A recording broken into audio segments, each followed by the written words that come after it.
Welcome to the show. Welcome to the show. It's your boy Smuvie Man Bruce Wayne, aka Smooth Money Mayweather Paper Paper. Holla at your boy.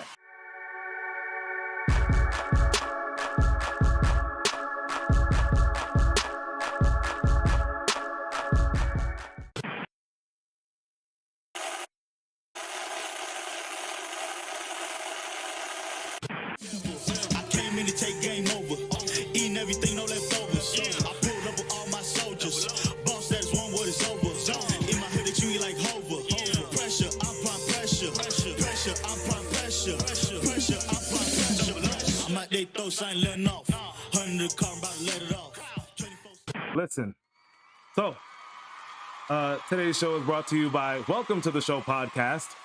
Ladies and gentlemen, in accordance with Excellence Productions, Sober City Music, we now present today's guest. From Queens, New York, by way of Atlanta, Georgia. He is weighing in at 176 pounds. He's standing at 5 feet, 10 inches tall. He has a current performance record, 56 cheers, 6 boos, 3 silences. He is your current, reigning, and defending champion of the Excellence. You don't jump over Excellence. Cudjoe! One of the things that I think I'm gonna start doing is I'm actually gonna just point at somebody who has everybody has a business today. Yeah. Everybody has their own business. Everybody has their own CEO. Yeah. So all I gotta do, today's show is brought to you by that random person that I've never met in my life's business. Yeah. Such and such. If you need, I'll come up with a catchphrase right off the dime, unless they one. I'll come up with a catchphrase right on the dime and then take it from there. Yeah. The idea to build, like, we all have to make sure we build. There's 7 billion people in the world. All right, let's take out 1 billion just for the sake of, right? 6 billion people in the world willing to buy your product. Yeah. All you need is 100,000 of them spending $20 a month. That's it. You good, and you're set for life more or less, depending on inflation and all the other garbage that you got to worry about, depending on your respective country. Yeah. But all I got to do with anyone's platform, you build up to 100,000 people that are dedicated. You put out a T-shirt tomorrow. 100 people bought it. Then 2 weeks later or a month later, you put out another 100 T-shirts, and everybody, and you're sold out. You know what I mean? Yeah. You get that happening every month. Your income is set. You good. You don't have to worry about living. That's right. And so I would say I'm not in this for that. I'm in it. I got something I want to say. You know what I'm saying? Yes. And the passion of it. My girl had told me like a couple weeks ago. I was here on the computer. I was trying to do my little subscribe and all that stuff. Right. And I was sitting there like, you looking at me like, what is wrong with you? You're worrying about the vanity numbers, right? Yeah. The subscriber counts and stuff like that? Yeah. No, I was really just trying to edit the design and stuff like that. Right. To pop up on my thing, and I couldn't get it to pop up. Right. Well, Jay, you trying to be in here? What's going on, little man? Hey, good, man. What's up? Say what's up to the people. First time on. Give a little wave. Little mini Jason. Mini Jason. Mini in the building. Thank you. I appreciate it. Come on, man. Say what's up to the people. You gone? Gone now. Getting out? All right. Now. We'll see you in a minute. All right.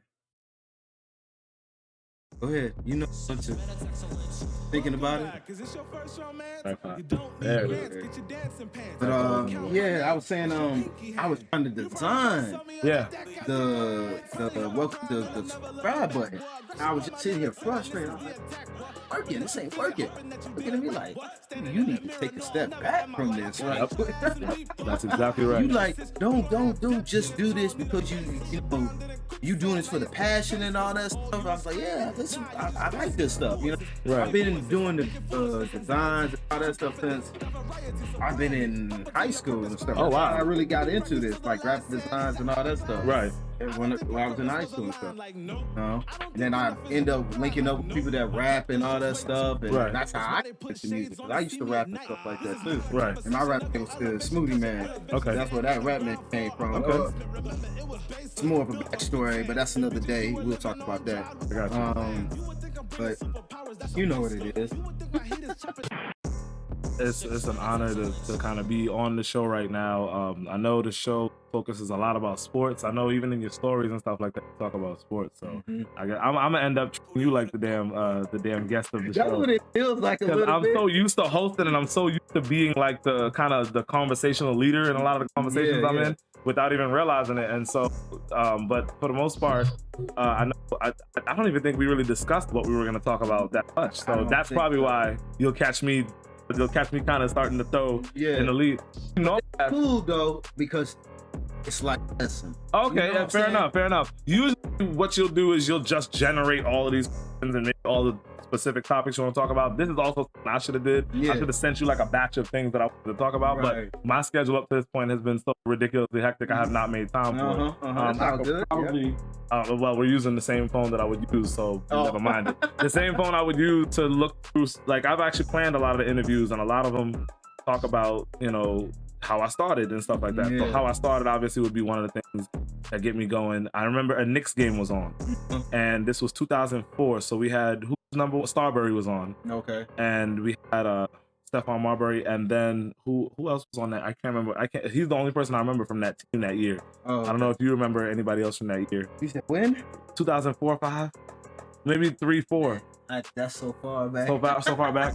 I don't think Carmelo Anthony was there. I think so. No, he didn't even make it to the league. I think he was still in. Him and LeBron were both. He may have been on the Denver Nuggets around that time, or just coming into the league. You're right, exactly. So, anyways, one of their games was on, and I remember writing, and I just remember like same thing you were going through, where I just kind of started feeling frustrated, and I just kind of put it down. I just put the notepad down or whatever, and I just kind of stepped away. Yeah. When you do it for a passion, you know when you're getting too close to it, because then it's not even about the passion of it. You're probably writing something, you're probably trying to create something that's not that's not for your why. It's not in sync with your why. Right. And so that situation you had with the graphic design, I mean, I go through that all the time with things that aren't related to creating music. As a matter of fact, the only time I go through stuff like that is when it has nothing to do with the creation of the music. I might go through that with the lyric video process. I might go through that with the editing process. I might go through that with even the mix and mastering process. So a lot of when I go through that is more often not when I'm working on the music, with the exception of this recent project. Right now, we're live on Instagram as well. So, ladies and gentlemen, there's a tripod to my left, I guess. Going this way. I'm trying to talk to them and let them know. Right. It depends on how they see it. So, however you see it, it's this way. Yeah. Right. It's this way. So, the little cover on my Instagram, the little basically my album cover. It's called Bushido Brown. Okay. If anybody knows Boondocks, any of your all of your fans should know Boondocks. There's a character by the name of Bushido Brown. Bushido Brown was an arrogant, greatest karate man that ever lived. Yeah. I should be calling him Grandmaster Bushido Brown, but you know, in the same breath that he said that, he ended up dying. So we're not gonna talk about all that. You know, tear for Bushido Brown. Right. Anyway, the concept was drawn about from my own kind of. I've never been this confident in what I'm doing before, in anything that I've ever done. My music is now at a new level for me. I've never been like, look, when I say I have never been this confident in the face of this planet in the 30 years that I've been living, never been this confident. And so here comes this guy, Big J. Just like my level of confidence. My confidence just creep into the room. That's my confidence right there. That's my confidence. That's literally a full-on accurate depiction of my confidence. Meanwhile, I'm trying to sit here and just kind of enjoy the moment and just kind of, not even, because I'm always thinking, oh, maybe I'm not that great. Oh, maybe I'm not. I think that same way too, bro. And then you kind of see your work talk back to you like, yes, you are that great. Yeah. Yes, you are. Sit on your face and say, yes, you are that great. Right. You know what I mean? Yeah. Literal depiction of confidence right now. That's literally the full-on depiction of confidence. Just sitting on your face, going through all your stuff, letting you know hey, look, you got this. Like you are the champ. You're right. And so that's what I have to tell myself too. I ain't gonna lie to you. Because when the first episode I did, I was sitting there like, can I do this? Should I do this? No. And it actually took me a while to even get started to do the podcast. I was really actually supposed to start doing this like last year. Yeah. You know, I kept on putting it off. And I was just like, let me do this so I can get it right. Let me buy this so I can get it right. Let me try this so I can get it right. Let me edit this. Let me do this and let me do that. And I'm like, I ain't never gonna get this thing started. Right. And all that stuff. Right. You know what I'm saying? He is perfect for this right now. I'm telling you right now. People are gonna love what they're seeing right now. This guy is literally the perfect You're the star of the show. Perfect depiction of confidence right now. To be the star of the show. Okay. I mean, after all, his name is Jason, so there you go. His name is Jason after all, right? Hey, what's up? Ladies and gentlemen, confidence.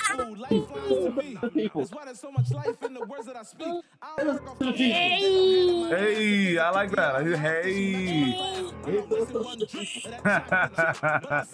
So yeah, going back. I know we had that little breaker and everything like that. But as far as fatherhood goes, I was just talking to my son about, as men, we have to find what we as men provide for the world, what we're willing to provide for the world, and then ground ourselves and base ourselves in that.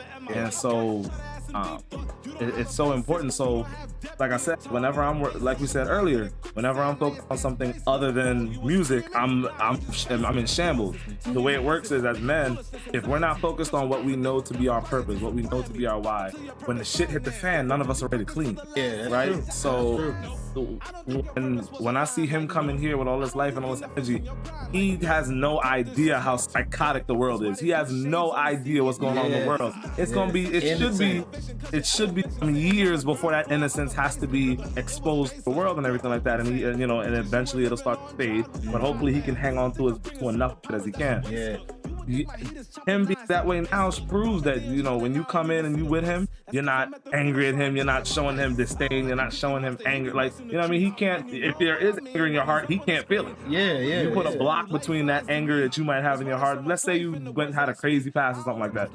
If that still bothers you, he don't get to see that for whatever reason, and that's a beautiful thing as men that we get to do for our kids. And so, and they shouldn't see that, Just really like shouldn't. I was just talking to my friend at work a couple days ago. He was talking about him and his lady would get at it, and they don't argue for their kids and stuff like that. And that's like the same type of thing. Like, I wouldn't want my son or my future kids to see any of that stuff, especially like when you talk about like struggling. Like, one of my friends used to tell me too, like, they used to have fiction notes on their door, rip the mugs off. They wouldn't want the kids to see, like, they going through certain situations. You know what I'm saying? Exactly.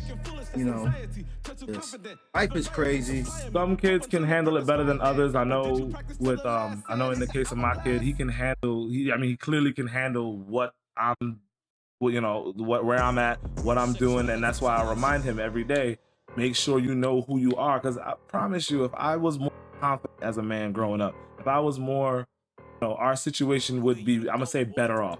Our situation would be better off if I just had that confidence instilled in me. But you grow into this world. You don't really get to control who you're going to become especially for the first 7 years. Yeah. Everything you do for the first 7 years is dependent on everybody around you. You don't get control over that. Yeah. So for the first 7 years, if I'm in a timid lifestyle, I'm always having my way of life being controlled by other people, there's no way that I'm ever going to be able to control it for myself. Someone steps in and constantly says, okay, this is how it looks to do what you, hey, the decision's on you. The decision's on you. I'm not going to tell you what I think. You just do whatever you want to do. What makes you feel good, blah, blah.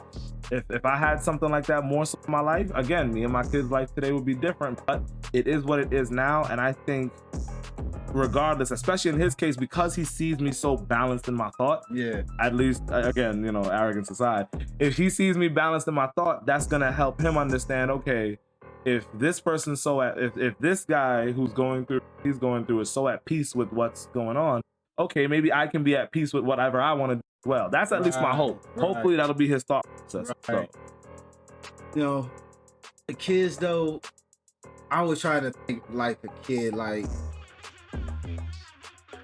I don't want to be like what I'm trying to say. I lost my train of thought. Yeah, no, it happened. But when you go into where you talk about direction and stuff like that, like I want to with my son, like I don't want to force him to do something. Meaning like I have to play basketball. You don't have to do this. You don't have to do that. But I still want to give you structure. You know what I'm saying? You know what I'm trying to get at? Yeah, whenever you finish your point, let me know. Yeah, I just don't want him to. I don't want to put him in a box, and I don't want to direct him, but I want to guide him, especially when he gets old enough. You know what I'm saying? Took the words right out of my mouth. Yeah. You gotta learn how to make your mistakes, and God always has a plan for us. I think about that when I was growing up. My pops had came to me, he was like, you know what I'm saying? You can't help that I got locked up. You know, you can't help that I messed with this girl. You can't help that I chose left instead of going right type situation. You know, it's life, and my job here is to raise you to be the best man you can and guide you in the direction that you need to go. Give him options. Yeah, give him options. I've been doing that to myself lately.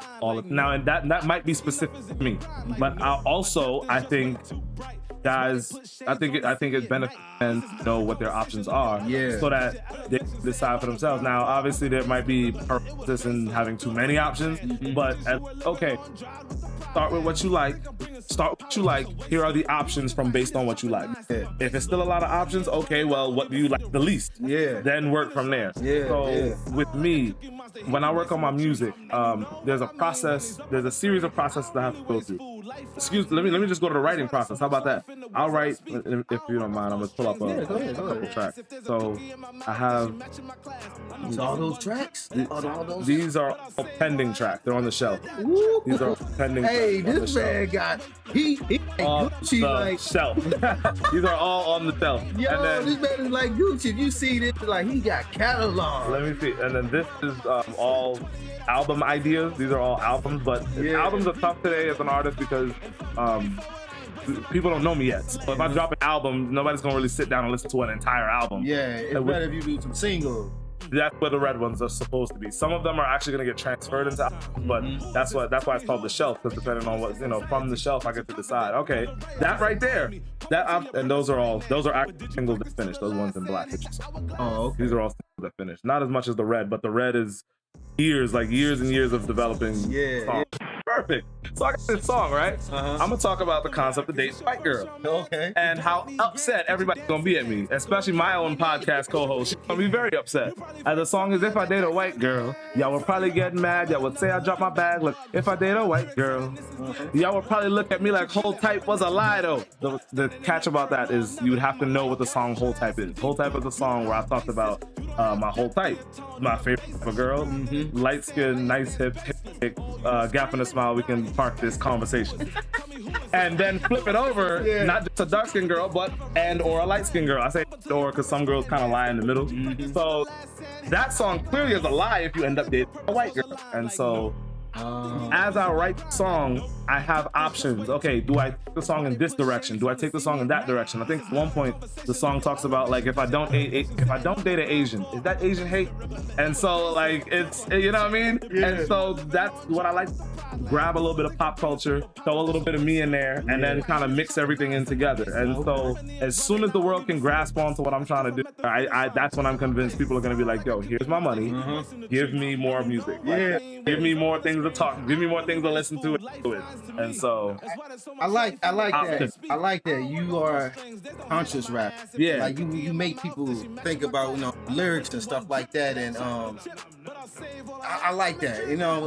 It's not a lot of great lyrical rappers that's being pushed. In my opinion, it's hard to get pushed underground. When you think about a video that has half naked women in it, and all they saying is, I bust a hole in his head, and the girl suck until I'm dry. Like those are all things that cater to our instinctual needs, and so I not give that all the play, right? When somebody now, obviously the conversation of dating a white girl, dude with a dude who would be more appealing than me. I'm gonna say appealing. I wouldn't say better because Anyway, somebody more appealing would take a concept like a white girl and put a bunch of white girls in a video, half naked, with probably even black features. Like half of them might be looking like Kim K with asses like this, but legs like this. You know what I mean? Like legs that look. There we go. Got it. I caught it. Her leg looked like this, but her butt looked like it can't fit on the screen. So. You know what I mean? That's gonna be more appealing than what I do, unless I do something like that, but with a little more thought.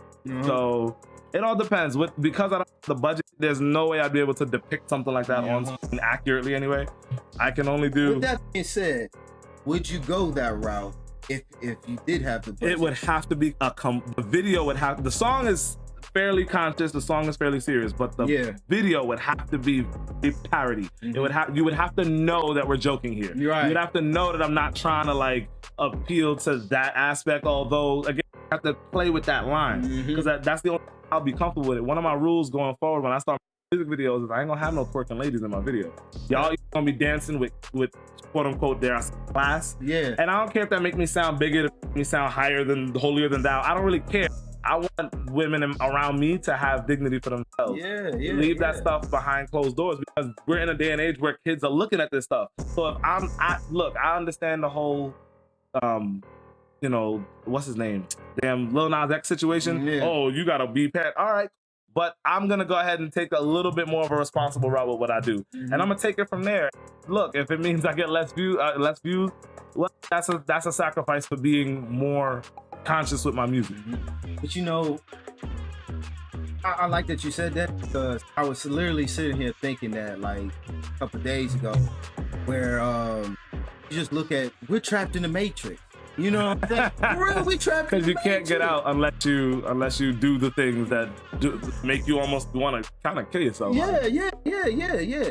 Like people, we so plugged up to the Matrix where everything that we see on TV, everything that we listen to, we're influenced.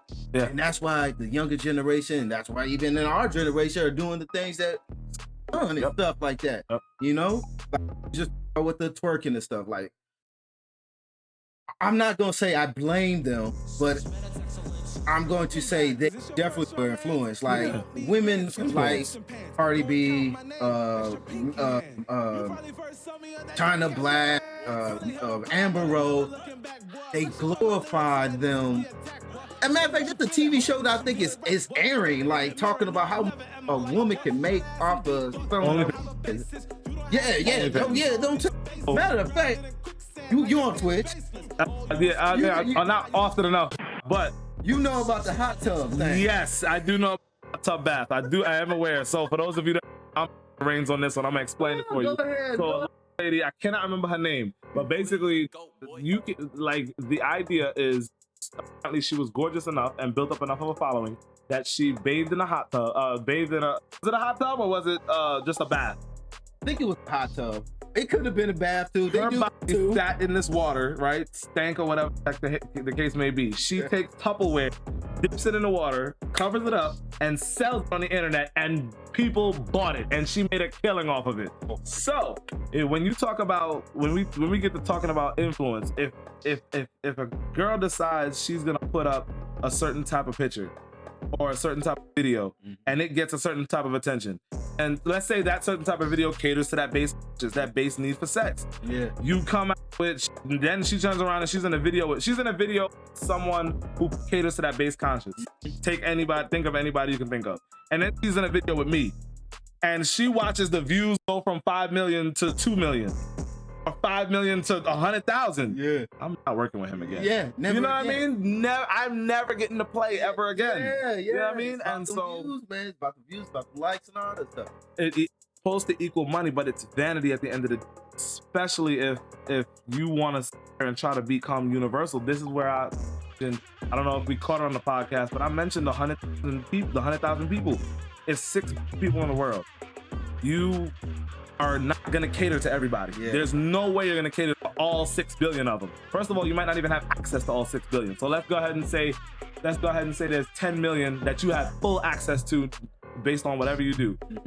You're not gonna get all whatever number I just said. I've done forgot the number. 10 billion. You're not gonna get 10 million people to like you. All 10 million are not gonna like you. Possible. It's not physically possible. Yeah.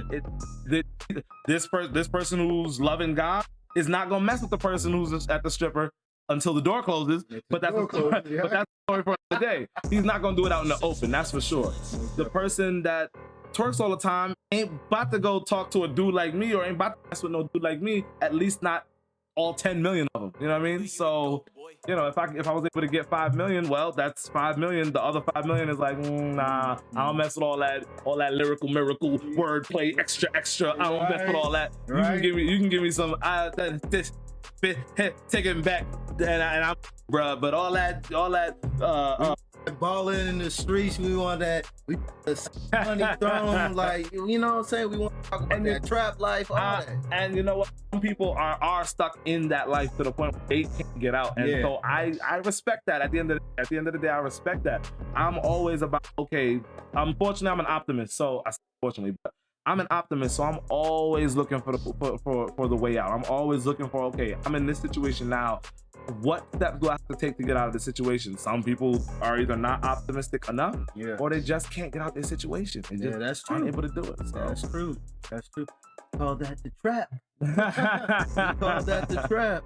One of the things that I remember now that we're meant to talk about was mental health. And, what got you into that? My co-host invited 2 mental health gurus onto the show. Nafis Ricks. I hope I'm saying that right. And then I literally can't remember the other guy. Me and him actually had multiple conversations. I'm probably not gonna find him. I look for him. But Nafis Ricks was one of them. I'm gonna have her go ahead and beat me up after the podcast is over. About the other dude. But they were 2 mental health gurus, and they came on to talk about mental health. And since then, I mean, it was a great topic mainly because I had to go through that. I had a bout of suicide in my life where I gave up music, and it tore a hole in me. Like I didn't know what else to do. I literally couldn't do anything else with my life. There was nothing else in the world I was willing to give myself to the way I was able to give myself to music. I like working on cars, but I ain't about to be sitting there putting in lug nuts all day. I'm not about to be sitting there playing with somebody's transmission all day. I mean, don't get me wrong, I can do it. I love the cable industry, but I'm not about to be going into customers' houses every day, day in and day out, messing with like these customers and all that stuff. It was great trying to dig my heels in the music, but I knew at that point it was means to an end. Right. Even the passion for it, like fell in love. That love is a strong drug, man. Love and cocaine, man. That's 2 things right there. Cocaine is a hell of a drug. Love is a hell of a drug. You know what I mean? And I don't know, it goes back more to what we talked about earlier about confidence and having other people run your life. So I'm so used to having other people run my life. You best be damned. You'd lost your mind if you think I wasn't gonna let some girl who's the love of my life run my life. There was no way that wasn't gonna happen, and so that's what ended up happening. Gave it up. You know, the idea was you're not giving enough time.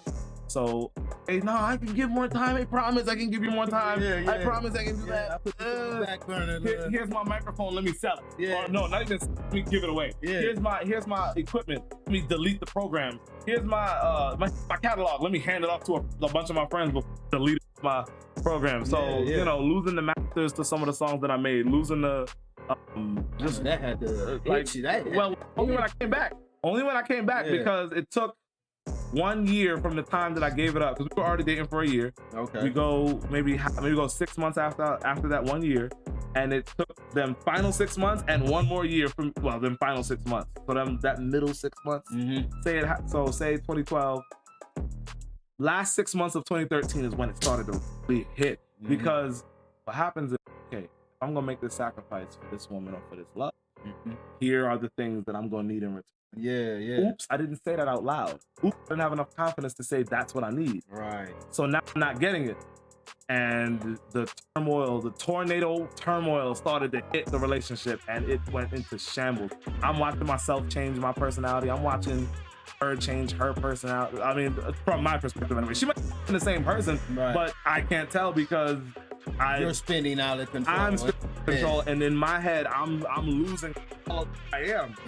Because music was grounding me so much to who I was. But again, I wasn't, as people would say these days, I wasn't vibrating hard enough with the music because that love, like I said, that love is a drug. It is. It damn sure it is. I think I spent a month contemplating. So I had a ceiling fan in the apartment. I spent a month contemplating just wrapping something around there and just ending it right there. I spent a month contemplating about this stack of ibuprofen pills. Yeah. And I spent an entire month every day home from whatever job I was working. I think I was working on a warehouse at that time, and it was bad. Like it was bad, and so. That you didn't go through it. Did you end up going through it? Like No. I broke shit. No, I'm glad we can make that joke. I got pretty dark humor, so I'm glad we can make that joke. But yeah, you good. You good. It's when I decided on a day where like one day like the work was just not hitting. Yeah. And I really threw it up there, and I got close, and I was just like, oh, maybe there's something that it's almost like I was so given up on life that my thought to end it was I gave up on that. Yeah. And so we can all be thankful. I was 14. Not 14, 24. My bad. Okay, 24. That's still young. Okay, like, great. You know what I'm saying? Because you a pre-adult. That's what they call. You know what I'm saying? Pre-adult. Pre-adult. Once you hit 30, that's what you. That's where we at now. And let me tell you, like this is great. Like moments like this. Like I'm sitting here.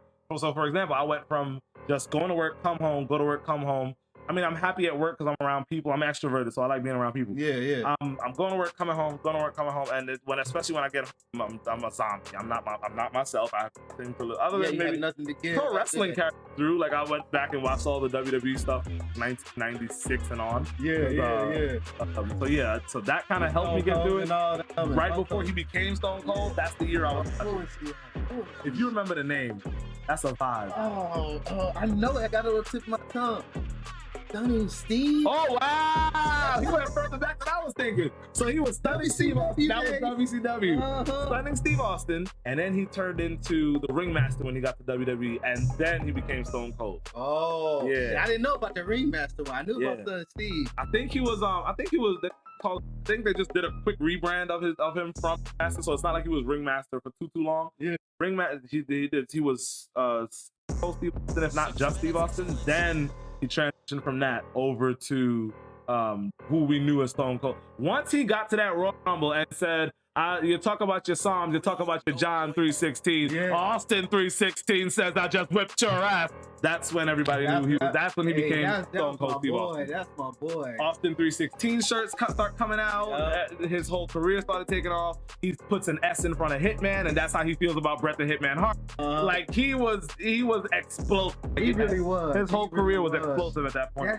Bret the Hitman Hart and that rivalry. That was him and Bret, right? Yeah, that was a good rivalry. Then Bret had, of course, that little rivalry with DX, and then of course we have that whole Montreal deal. We don't have to get into all of that, but going back to mental health, that helped carry me through because wrestling was that anchor. Wrestling was kind of like a crutch almost because it reminded me of my childhood. And it's funny because once I started hitting the years 2003 and 4, those years, those were the years where I started developing my musical talent. Oh, okay. And so it almost like I would watch an episode and then I would remember. I think by the time I got to those years, I was already around people that were cultivating the talent. I think I had went to a club. Actually, I plan on going there tonight called Eastside Station. Okay.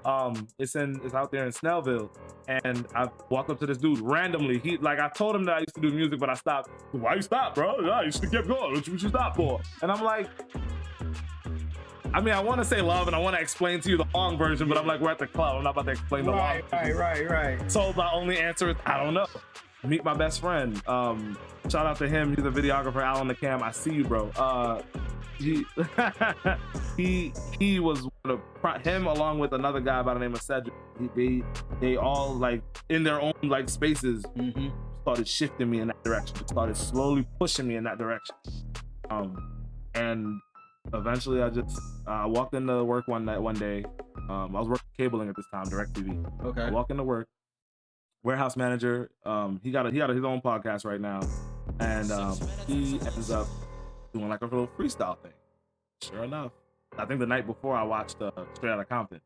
So now stars are starting to align. Before like the stars just rising up, like the moment was kind of approaching, but then the stars started to align. Yeah, that's all. You're showing me a sign here. Literally, and then I freestyled for them, and I was like. And it put a shiver down my spine, and that's what brought me back. That's what brought me back. From that day forward, it was all gone. It was all washed away. I didn't have nothing. I mean, the thought, I didn't notice that they were gone. I just noticed all I cared about was writing these next songs. I'll be at customers' houses. I won't even walk into the customer house. Like, I'm supposed to come in here or something like that. I'll be sitting right out there. You might be looking at me dead in my face. I'm sitting here like this. You in the car. I could take it. Oh, I gotta write that down. And I'm writing it down. What are you doing in there? I'm telling you. Supposed to be in here like 30 minutes ago.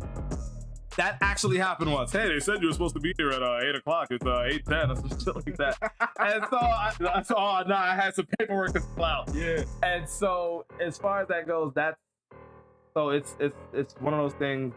Like now I put it all over my music. I put it all over my music. Yeah. Guys today, because dad ain't in the home. One of the main reasons dad ain't in the home. So what that means is mom's instinct is to keep her breast milk in your mouth till you're 90. Till she's dead. Yeah. You're not like, she will feed you every day till you're dead. What that does loves you. It cripples your ability to be a man. Yeah, it does. Girls, it might be a whole other story, but guys, it cripples our ability to be a man. You need that man. You need, like you said, like a lot earlier. Feminine man, I guess that's what Feminine men. Feminine men. I don't know if we have time to get into masculinity, femininity, all that stuff, but hey, man. At least what I've learned about it anyway. And but now that you've gone back to writing, do you feel like I should never left it because it's so therapeutic? You know what I'm saying? Because I ain't gonna lie, when I used to write, I remember somebody had just robbed me, and I wrote this song. It was called "Ain't No Bitch in Me," and I wrote that walking to work. I wrote that whole verse. I was in the job. I was like, da da da da. No. I'm just like, I'm just like, da da da. Work. Yeah. And I wrote it all in my encompassing. head. Like, I got to the crib, I wrote everything down, changed some stuff up, and I like went to my homeboy crib. I got this song, da da da da. He gave me the beat, and then I touched it up a little bit and all that stuff. Like, it felt so good to get that release and stuff like that. And I fell out of love with music and stuff like that. So I was just telling somebody, like, I want to find that passion back, and I think with me doing the podcast, it's helping me get back. Yeah. Because I want to do another segment with my podcast where I bring rappers on and we do some freestyle. If you remember back in the day where Big Ticket had like freestyle in the basement. Yeah, in the basement. Yeah, I want to bring that back. You know what I'm saying? I got you. Yeah, of course. And I'm on most radio stations do that. I won't brag on my freestyle skills. My stuff tends to come out like gibberish, and it might not be coherent, and I love a coherent story. And as far as having a coherent story off the top of my head, I think way too much about what I just said for me to be able to do that. Right. I think I do that same thing. I'm a good writer, but freestyling is like, my head is always constantly moving. That's the usual case with everybody. And some people have the natural talent to slow their mind down and be able, and for us it looks quick, but for them it was slow. You know what I mean? Yeah. So if I could tap into that talent, then I'll make a thing of it. Yeah. But, coming back to answer your initial question, once I started writing again, it really the concept of never left. It came in the form of, oh man, will music even forgive me? Will I even have the skill set to do what I was doing beforehand? Yeah. Not only did I have the skill set to do what I was doing beforehand, I came back 10 times better. I came back 10 times better, and so it just and that was I only started feeling that way in 2017. 17, I was making tracks where it was like, ooh, this is and then I got introduced, that same friend that I told you about who has his own videography, who does videography, he ends up introducing me to the concept of, you should submit your music for video games and music. Yeah. And I was like, oh, video games and movies. I said, oh, that's not a bad idea at all. Let's try that out. Yeah. Now, remember, because mind you, I'm making my own beats. Yeah. I don't want to have to keep paying other people for beats. Shout out to all my producers out there. Y'all know what's up. Yeah. But I just don't cut out the middleman. I really, if I can do it, and trust me, I put the work in to understand mixing, to understand mastering, to understand how the like timing, tempo, all the like sound spectrum and everything like that. And then I turned around and took time to understand music theory itself. This was more in 2019. That's dope. All that other stuff coming together. Now, by 2019, I ran into life tried to clip me at my knees again. Okay. The difference is there was no way that I was gonna stay down. I was ready for it. No way. Nothing even close. Remember when I say love is a drug now? But this time it tried to clip me at the knees. This time I was ready. I popped right back up. That's good. Bought myself my first Yamaha E263.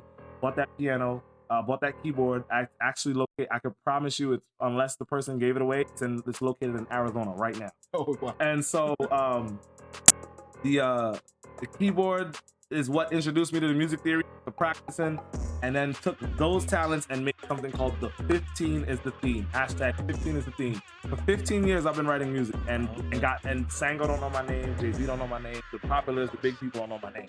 15 years and nobody knows nobody of prominence knows who I am. It's frustrating. Let's make 15 songs, one per week, to commemorate the 15 years that we dropped everything. I like that. Like that. 15 is the theme. Now we're heading into round 3, or if for my video games fans, third strike.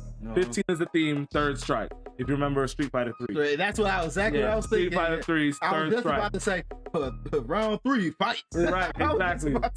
I want to say round 4 next time, but I think that one's gonna have to be Star Wars theme, so I could say 15 is the theme, may the 4th be. You get what I'm saying? I like you know what I mean? Like so what's interesting is it usually starts in August, but this one I have to start it in May, just so that on May 4th a track can drop all Star Wars theme. You know what I mean? Yeah. Regardless, theme going. I like that. 15 is the theme is what's been now holding me up and keeping me grounded. So for guys that don't know their purpose, or who have a hard time figuring out their purpose, you're at risk for that depression. You're at risk for allowing life and its bullshittery to clip you at the knees and bring you down. You're not like my job is to prevent that from happening as best as I can through my music.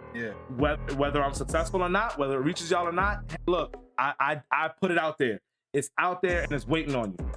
If you can reach one person, you've done your job. I'm telling you, especially if I can change that person's life. That one person could have been the version of me that had the belt on that ceiling fan. So it could have been a young kid. He could be 14 years old. Like, exactly. He going through depression. He see your music and he be like, you know what? There's better out there for me. The song is actually Ultra Prime. I love that song. Is that from Transformers? I don't make sure. No, Ultra Prime. It actually doesn't have any Transformer references. Oh, okay. So it's the Ultra Prime, and I made it for the second round of the 15. So 15 is theme round 2, if you will. Okay. So the line is pump until your purpose finance, but did you practice till the last sand hit the hourglass? And the concept of that song is, I'm trying to remember the words. I always forget the words. Y'all gonna have to forgive me. I always love forgetting my words because I was right. You got a catalog like that, you gonna forget something.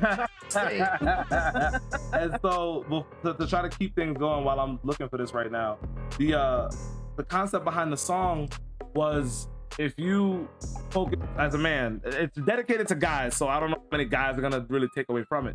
But if you focus on what you got as a guy, there's no way that you're gonna not get where you're supposed to be. You focus on it every single day, practice, and it can't be until you get to a certain goal. So I was listening to a podcast and they said, if you're, as men, we climb mountains, right?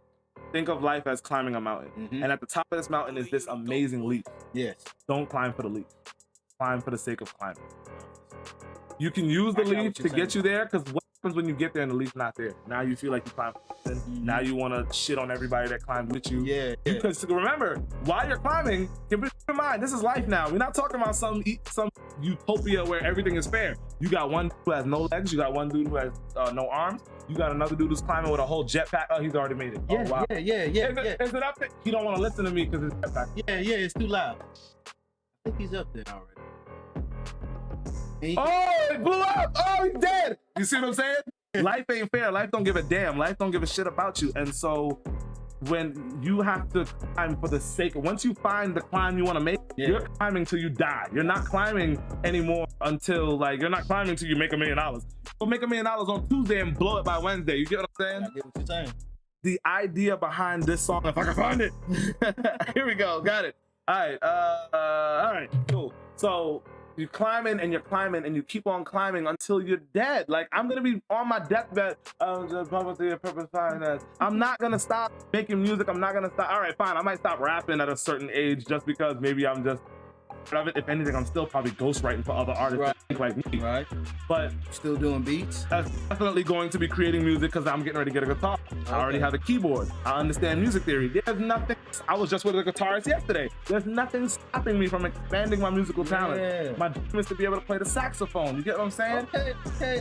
Prince. But my dreams, like what I'm doing, my climb doesn't stop when I finally play the saxophone. All right, cool. I don't play any music anymore. I'm done. Yeah. No, you jackass. Now you gotta learn how to play the flute. Right. Now you gotta learn how to play clarinet. You gotta learn how to play brass. Now you gotta conduct orchestra. You gotta keep on going until you're dead. Yeah. Music is your thing. Music is your passion. Music is what makes you live every day. Keep on going till you're dead. That's right. Probably hit my prime and I'm never looking back, boy. Aggression when my lyrics hit and this is the attack, boy. Hoping you can feel it, hoping that you did it right, boy. Standing in the mirror, no, I'll never end my life, boy. And that's when I say try to have some deep thought. You don't have a basis. You don't have depth in your tone, need a basis. You're grounded in quicksand, now you stand faceless. Oh, you were screaming? Nah, you just faceless. That line is about having no identity. Right. So you might be screaming on the inside, but no one can hear you because we don't know who you are. Like, you might be trying to scream your purpose. Like me, I was trying to scream at people and tell them what I want to bring to the world, but I was hearing you. Like, nobody hearing me because who are you? Like, you're not. We don't know who you are. We don't know what you bring to the table. Yeah. Like, we care to who you are. I would like to assume people relate to me now, but it's only up to the people to tell me. It's only up to the people to tell me. So, I like what you're saying because that's most definitely true. Consistency is definitely the key at us surviving out here. Once you get to that point where I've gotten to that point where, like, you know, I've done this. Just surviving, to me, just surviving is what you're talking about. Is to me, it's not enough because then it starts to blacken your heart. Yeah. Now, like, for example, say every time somebody knock on the door, you would do at the door. You know what I mean? Like, you got the gun at the ready. In 2 seconds. Yeah. You, like, that's, to me, that's not a. That's, to me, I mean, if you find comfort in that existence, so be it, but that's not an existence worth living in my opinion. You every time you gotta go to the door, you gotta be worried about if somebody gonna blow your wig off. Like, no, that's not the case. That's not how I will. That's not a world I want to live in, and not the way I want to live. And so I wouldn't do it. Whatever we end up doing, it can't just be for survival. It's got to be because this is just what we, as men anyway, what we feel like we're meant to do. Right. This is what we were meant to do. Right. So I didn't mean to cut you off. No. You good. No, you good. But I was just trying to say, like, it's just by being consistent, and whatever we do, we can't, like, well off of it because of we got to a certain point. I've gotten to a certain point, and certain things, I'm like, man, I'm good. I do this. This is what I do. Yeah. Right? And you know what I'm saying? Then I may just put it off for a couple of days and then be like, I'm gonna get back to it, man. I know what I can. And I may not even do it no more. Oh, okay. And that's what my girl was trying to really just tell me, like, don't sit there and be so frustrated at it, like you just trying to make money at doing this. Right. She said, like, keep it as your passion. Right. And that's what I've been doing. And that's why I've been, like, trying to get, really, I'm not really trying to get people on. It's just like people just been gravitating towards me and jumping on. As far as the podcast? As far as the podcast and stuff like that. And that's how you know you got something special. Yeah. I mean, my homeboy that came over, I got messed up when we were recording, but he gonna come back on. But he was really saying that he was like, man, he liked what I was doing. He wanted to keep jumping on with me. I said, man, I've been doing this every week. My goal is at least do one every single week. And eventually I want to keep doing 2. And eventually I want to start going on live and stuff like that. Right. And just keep it going. Like, and just like I said, I got something to say. I want to put people on that got something to say. There you go. And keep their passion going, man. Because we out here, man. People that's not in the limelight. Do you watch Call Me Brown? You know who Kwame Brown is? I know the name. Yeah, I know the name. Brown, former basketball. Okay, yeah. And he was preaching some real stuff. We got people on that we really should be watching. And it's going back to the Matrix type situation. And it influences us with all this sex sales stuff with half naked women, or drug dealers. That's where we need to go. Even athletes, that's the path that we need to go to. It's either we need to be drug dealers, we need to be basketball players, some type of sport. Right. We don't get to see lawyers. We don't get to see doctor. We don't get to see engineer, architect. We don't get to see stuff like that. Yeah. And going to your other topic was like finding yourself, bro. It was at one point, I think I was like 22, 21. I walked up to one of my homeboys. I was like, bro, I don't know who the fuck I am. Like, really? I didn't know what I was supposed to be doing. Like, I was working at this pizza spot at the time, Mellow Mushroom. And I didn't know what direction I wanted to go to because I went to school for graphic design. I like that pizza. Yeah, they got some good cows on. And I didn't know, I went to school for graphic design and it didn't really jump for me. And you know what I'm saying? Like, I didn't get job offers like that and stuff. So I was like, what am I supposed to do now? So I was like, kind of like lost and stuff like that. So it's just, we that's the hardest part, I think, for a lot of young men, is knowing who they are and what their purpose is in life. Some people can't see past them. So you said you had Mellow Mushroom, and then you said they either let you go or you just didn't get any offers or something like that? From the graphic design job? From graphic design. Yeah, the graphic design. Expecting offers and stuff like that. I'm putting my resume out and I didn't get no real job. No. And so what happens is some people, now in that case, in that specific case, you're not to say you're that kind of person, but you fell into a category of people where they just give up at the first kind of loss. That does go right hand in hand with knowing who you are, knowing what your purpose is. Because knowing who you are helps, but you only you are because you know what your purpose is. So it's almost more important to find your purpose than correlate that to who you are. Who you are helps. I didn't know nothing of that. Right. If you don't know either, again, whichever one you start with, okay, I love doing. I always tell people, start with what you like. Start with what you like to do. Start with what you like to do. Then go into what you're good at. See where the commonalities are. Yeah. I love talking about insects in my music. Believe it or not, I do a lot of comparisons to insects. There's bees. I think I just did one with Spider-Man and Bumblebee from Transformer. Oh, okay. So I love talking about anatomy. So I try my best not to say dick and so excuse the words, but dick and pussy, I refrain from using those words in my song. Not on some holier than thou stuff, but I just want to be more creative. I feel you. So more often than not, I'll end up talking about like the specific anatomy in that specific way, or I'll talk about like I'll just use different words like cookie or something like that. So anyway, you got that cookie. Right, exactly. And so what that comes from is actually a love for the medical field. I love science class. Science class is my joint. Matter of fact, one of my favorite science teachers was actually named Mr. Cudjoe. Mr. Cudjoe. So if anything, science was gonna be embedded with me. Like it was gonna stay with me. It wasn't going nowhere. So yeah, it was a science teacher named Mr. Cudjoe, and he taught physical science. But once I got to, I always was interested in, like I said, Discovery Channel and stuff like that, Learning Channel, back when they were actually places to go for that kind of stuff. Yeah. But it just that stuff. Still to this day, I just finished watching like some birds play and create their nest and feed the babies and nurture the babies and everything like that. So I was watching Sharks on Disney Plus. They got their little History Channel things on Disney Plus. I was watching that. That's pretty. Sharks. That's funny. As a creative, I don't know if you are, but as a creative, and even as guys, we are a lot like a shark. We are all essentially like sharks. Some sharks are obviously bigger than others. Some have all their teeth. Some have no teeth, right? But they all have to keep on swimming or else they'll die. They'll suffocate and whatever. If you keep a shark in one spot, he will die because the water has to sift through his gills in order for him to get that oxygen from the water and everything like that. So yeah.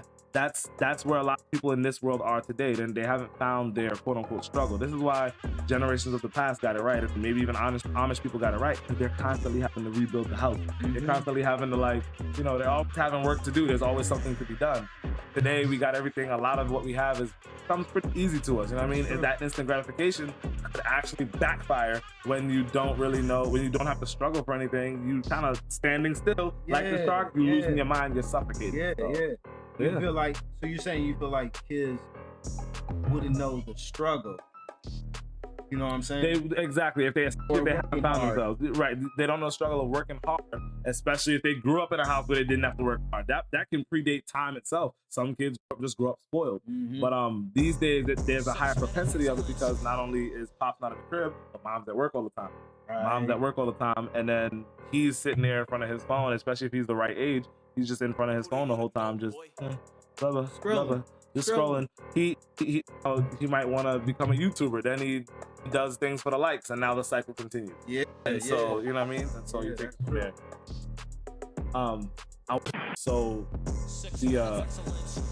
I'm over here directing your show. No. Like I said, we ain't even got to talk. I know we were on a really deep place with all that stuff, so I kind of want to hopefully lighten the mood for your fans.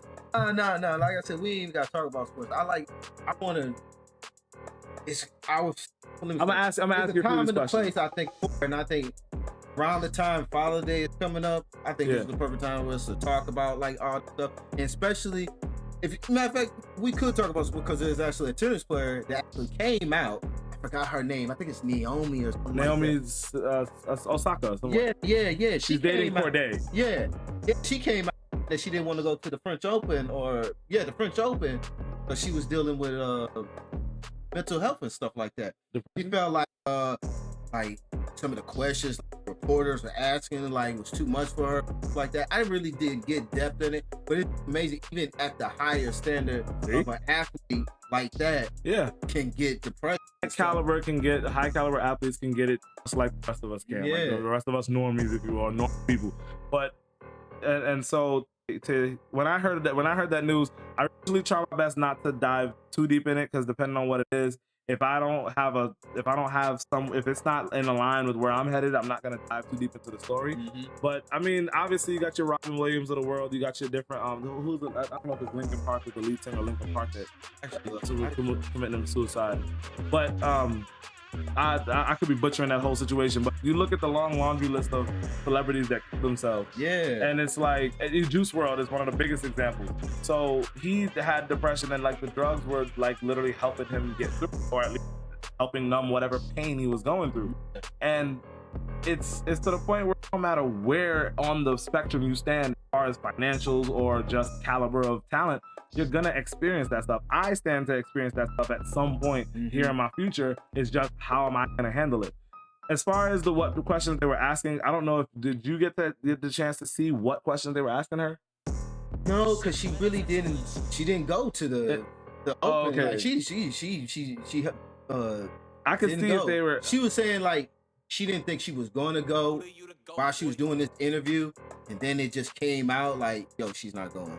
Oh wow! She's not going. Okay. And then Venus came out and said something about it, she doesn't take the pressure, whatever, criticism. It's pretty much like criticism of what I got from it when Venus was talking, because she was talking about I could care less what y'all say.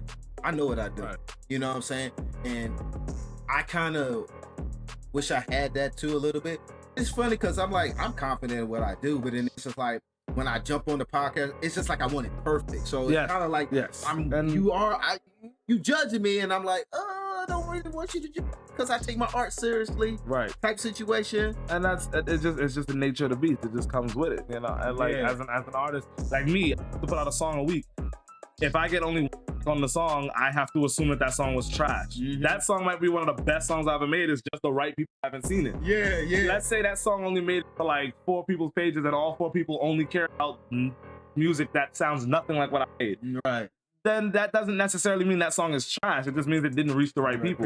Right. And so same goes for your podcast. Well, that's true. Same goes for your podcast.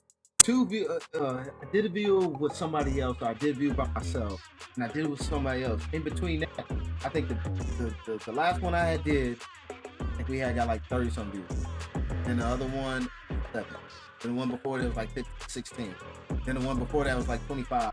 So then it was the first 2, it was I got 28. But then it was that 7. It's wow, that was one of the best ones I did. I think, in my opinion, by myself or with someone else or something like that. Right.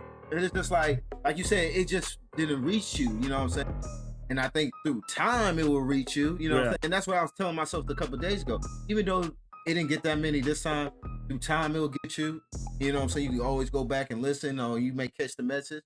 or you know what I'm saying, maybe not. You know, who knows?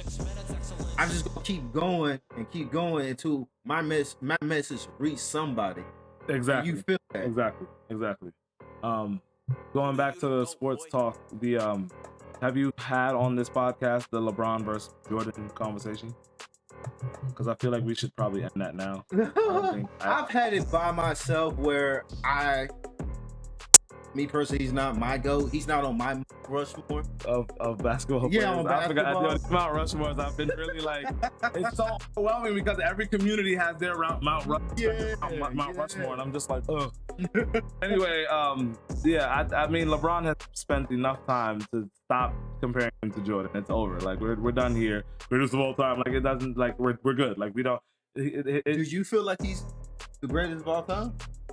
LeBron is? Yeah. He has to be. There's no doubt in my mind he has to be. With everything he's done, with the fact that he's gonna keep on going, and I can tell you might be on the other side of that. On the other but you know side what I mean? It's one of those things where it's like Jordan can only add so much more, I guess, as a coach, but now we have to wait for LeBron to become a coach to then go back into that conversation of greatest of all time, coach edition. You know what I mean? Like he could. Because Kareem, he's been a coach. Steve Nash now is a coach. My problem is certain situations that he's been in that you are the leader and you fail to lead. Oh well, metrics. That's where I go. What metric are we judging this on? So we all know Jordan was able to take his team or lead his team to this direction or that direction. Obviously, we all can say he couldn't do it without these specific guys. Yeah. And when he left those specific guys, he wasn't doing it as well, if I'm not mistaken. When he left the Bulls, he really didn't have the same career. The first time or the last time? Oh, after the last time. After the last time he came back, he was like 40 something. Like okay, 45. So he had age. He was old, and still put up good numbers. I believe they went to the playoffs, but it wasn't the same. Like he was older though, so he couldn't. He couldn't perform the same way. Yeah, he couldn't perform. Okay, he might have had like the know-how. I'm not trying to make excuses for Jordan, but like nutrition and all that stuff is different. Now, well, and see, that's the next thing. That's why I say it's getting to a point where you're trying to compare DMX to Lincoln. Yeah, like you can't, like it's the greatest of all time. It is different eras. It's literally different eras. It's definitely different eras. But I don't really try to put LeBron and compare them two together. I really just could put the body of work like LeBron has done. Right. And it's just to me like certain situations where, like I said, Miami, when he had played against the Dallas. You didn't show up. I think it was game 4, game 5. Like y'all made the excuse like y'all didn't have chemistry and stuff like that, or yeah, you wanted Dwayne Wade to take it. No, Dwayne Wade wanted you to take it and stuff like that. Or we can go to fast forward to where LeBron went back to Cleveland and they faced Golden State. JR did that. I'm about to say, yeah, like that moment. But you look at his body language when he went to the bench. He was. No. If you're the leader of your team, you need to be going to, hey man, JR, that's okay, bro. We got this. You got this. No, you're literally sitting there piling and you gave up after that. After that, it was. I remember you gave up after that. That was kind of sad. And my other thing, even though a lot of players are doing this, and a lot of players are not doing it, y'all switching teams to chase rings. Yep. You know what I'm saying? Like, I don't like that. I don't like that. Like, there's certain players that just sticking to one team, and I like that. Like, I like that about Giannis, sticking to one team. Like, he got offers to be in other places and denied them. Got offers to be in other places and denied. He could. No, yeah, he could have because he had just signed the extension. He wanted to stay in Milwaukee. Okay. Now let's just say I want to straight to Utah. Let's say Donovan Mitchell, Rudy Gobert winning the championship with that team. To me, that would be the biggest championship ever because you stuck with that team. Right. You know what I'm saying? When Golden State the championship is bigger. Y'all stuck with that team. Curry been on Golden State since whenever. He got drafted there. I've been watching Curry since Davidson. I'm a Steph Curry fan because I've been watching him that long. But you had him. Everybody got drafted. I'm talking about the first championship. Draymond, Klay Thompson, and then Steph Curry. They all was, you know what I'm saying, there from the beginning. Right. You know what I'm saying? Then you not even traded, you signed KD. That's KD's situation. KD got asterisks by in my championship too. Same thing with LeBron. If you got to go to different teams and form super teams to win, you're not great, in my opinion. Okay. You know what I'm saying? Another good example would be Kobe. Kobe stayed with the Lakers the entire time and won damn near as many rings as LeBron has. If not, he's got five, and LeBron has four. Oh, okay. Yeah. So, That's just me. Like, and then that's another thing with Kobe. Like, y'all leapfrog LeBron over Kobe in this GOAT conversation, or even Mount Rushmore conversation. Like, the thing with LeBron too is just like I've always said this when he came first in the league, he's just dunking. Now, granted, he's definitely transitioned into shooting and all that stuff, but there's other aspects of the game that he could be more dominant in. He's not a point guard. Like, he doesn't need to be controlling the ball. Right. He needs to be catching the ball by the block, meaning by the rim and all that stuff, and doing post moves. Like, nobody wants to do that anymore. Everybody wants to be a Steph Curry. Everybody wants to shoot. You know what? Ever since I watched a game, it was a playoff game between Golden State and who was it at that time? Grizzlies, Memphis Grizzlies. If you remember 2015, something like that, is the year that they were playing together. Memphis Grizzlies and everything like that. Milwaukee is playing against Golden State, and I'm seeing Curry shoot all these shots. All of a sudden, I might go to the basketball courts, and I'm seeing everybody trying to shoot threes and everything like that. Yeah. That was an influential thing because it's just sinking everything. Like, everything's good. And so when I look at Curry and I look at, you know, what he's done as far as shooting and out, I forgot the train of thought I had, but he definitely transitioned, changed the game, because everybody wants to shoot now. Everybody wants to shoot. And deep, not even just shoot, they shoot deep threes. These dudes want to shoot deep threes. You talking about not even from the corner? By the logo.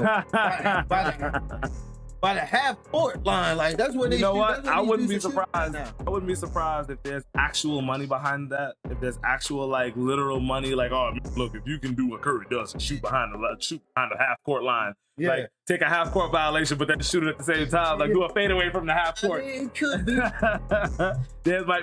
I'll stick another extra $5K in your check next week. You know what I mean? I think it's conspiracy and everything too. Like, because I'm saying it because Chris Paul has tested positive for COVID. And he's the only person on his team that tested positive for COVID. Okay, ain't no way you around everybody and you the only person. That's exactly what I'm trying to say. Yeah. There's fans in the stands now in all these playoffs games. You telling me you're the only person that caught it? That doesn't make any sense to me. Okay. I'm just saying. I mean, I'm right there with you. Like, I like I look at conspiracy theories that way, the same way, and I'm just like, you know what? A lot more often now, just kind of like I see it. I'm walking off from that, and I just distance myself. I kind of distance myself from all that. Okay. So we just got word. I'm gonna announce. Do you want to announce it with me? All right. So we just got word, and I mean, it's a big deal. It's a big deal from my perspective, considering everything that the year has brought us, especially 2020. Juneteenth is now a national holiday, so congratulations to everybody that gets a national holiday, and also we're Black people getting respected, because Black people getting notarized into the history books, you know what I mean? And we getting Juneteenth off. Like, we getting June 20th is the day. So whatever. All y'all need is go to work though. As long as Juneteenth don't fall on a Saturday. If you ain't got this, you need to go to work. I'm just saying. If Juneteenth falls on a Saturday, that kind of negates everything. But let's double check our calendars later and make sure it don't fall on a Saturday. But it was an honor to be on this show. I am so sorry that I feel so much like I snatched the show from you. No, bro. I like this. Be honest with you, I want my people to talk.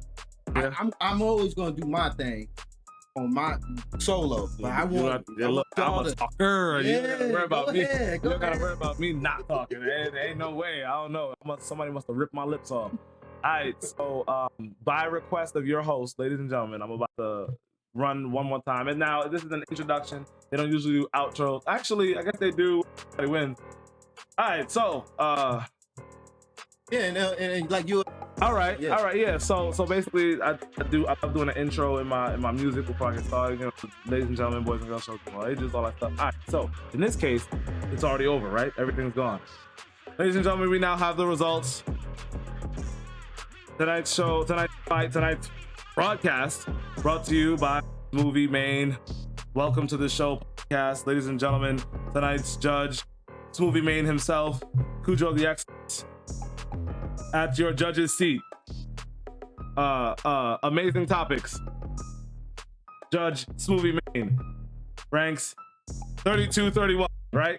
on some Cudjoe Excellence for content of topics. 32-31 with a winner and still reigning champion. The Welcome to the Show podcast, Cudjoe. See you, don't jump over excellence.